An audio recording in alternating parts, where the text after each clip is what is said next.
When you want something badly enough, the whole universe conspires to help you get it. This is the most quoted line of the bestseller The Alchemist by Paulo Coelho, which I recently read.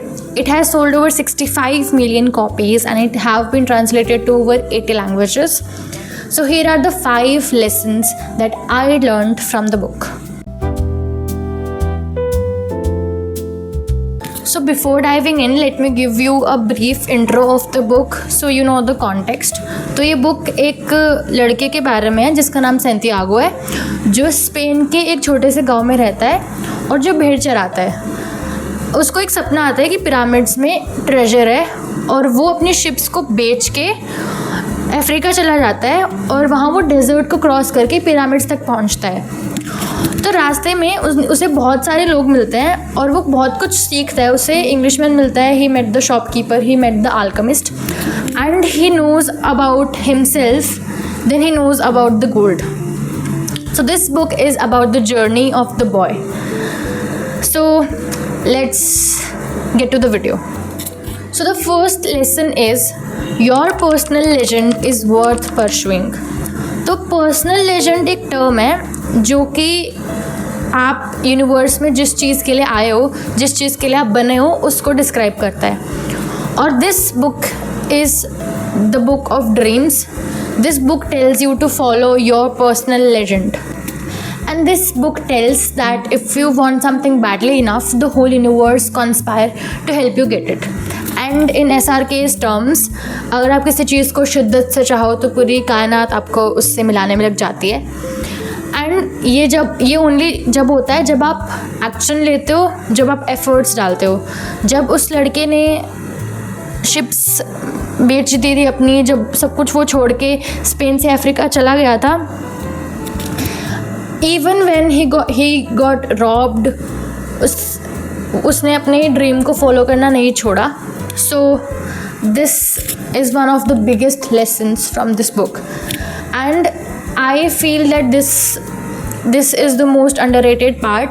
कि जब वो लड़का old man से पूछता है कि what is the greatest lie of the world, तो the old man which later found out to be the king, he said कि आफ्टर वन पॉइंट हमें ये लगता है कि we don't have the control of our life any more, और हमारी life fate के कंट्रोल में, किस्मत के कंट्रोल में है. This is the greatest lie of the world. हमारी लाइफ हमारे कंट्रोल में होते हैं. We are the master of our scene. And इस बुक में कॉन्सेप्ट है बिगिनर्स लक का, which every cell of my body believes in. कि अगर आप किसी चीज़ में बिगिनर हो तो यूनिवर्स आपका साथ देती है. And when you lose the hope, when you stop listening to your heart, universe also stops working in your favour. The second lesson is the fear of failure is worse than failing itself.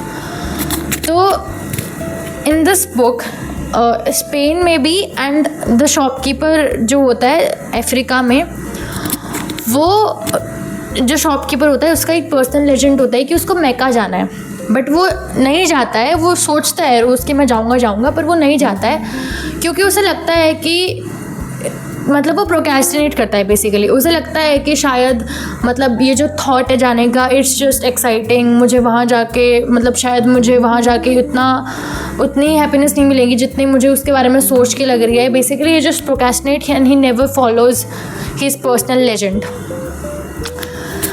Just because of the fear of failure. तो this book tells you कि when you don't procrastinate and actually put your dreams into action, then only you will reach your goal. The takeaway from this point is, अगर आप जितना time किसी चीज़ के ऊपर procrastinate करके निकालते हो, जितना टाइम और एनर्जी किसी चीज़ पे प्रोक्रेस्टिनेट करने पे लगाते हो, उतनी टाइम और एनर्जी अगर आप एक्चुअली एक्शन और एफर्ट्स डालने में लगाओ तो you can reach your goal very easily. The third point is the desert and the life teaches you to listen.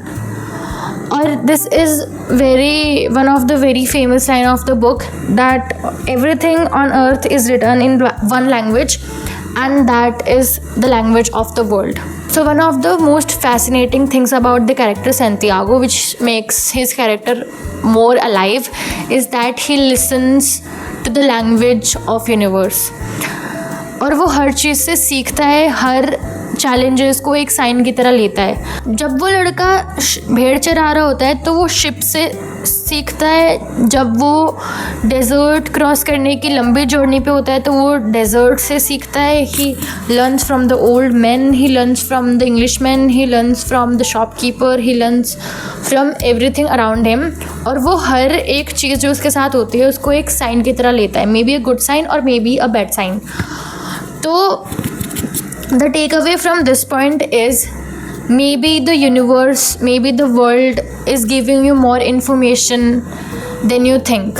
अगर आप छोटी छोटी चीज़ों को नोटिस करो, अगर आप अपने आसपास जो हो रहा है, अगर आप कुछ एक डिसीजन लेते हो तो उसके इनिशियल स्टेजेस में आपके साथ क्या हो रहा है उसको अगर आप नोटिस करो तो मे बी यू नो कि मतलब maybe you get to know अगर आप लाइफ के मतलब सही डायरेक्शन में जा रहे हो या फिर सही डायरेक्शन में नहीं जा रहे हो.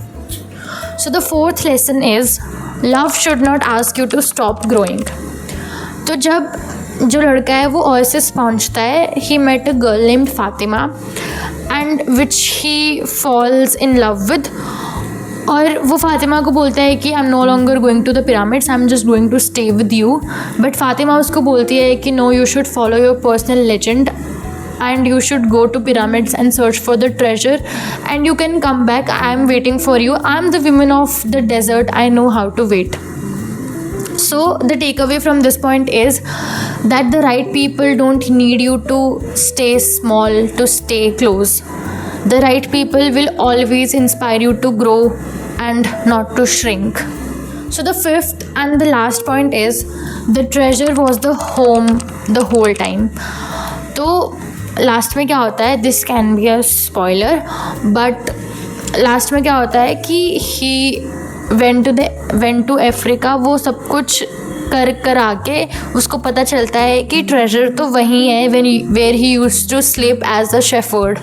But to become capable of getting the treasure which is already within you, मतलब इसका एक बहुत स्पिरिचुअल सेंस भी हो सकता है कि to become capable of the treasure which is always within you, you have to cross the desert, you have to go to the pyramids. जब वो लड़का अफ्रीका तक जाता है, जब वो लड़का इतना कुछ सीखता है, he become capable of getting the treasure which was always at his home, which was always within himself. So these were 5 lessons that I learned from the book. If you enjoyed the video, like and share the video, and thanks for watching. Bye.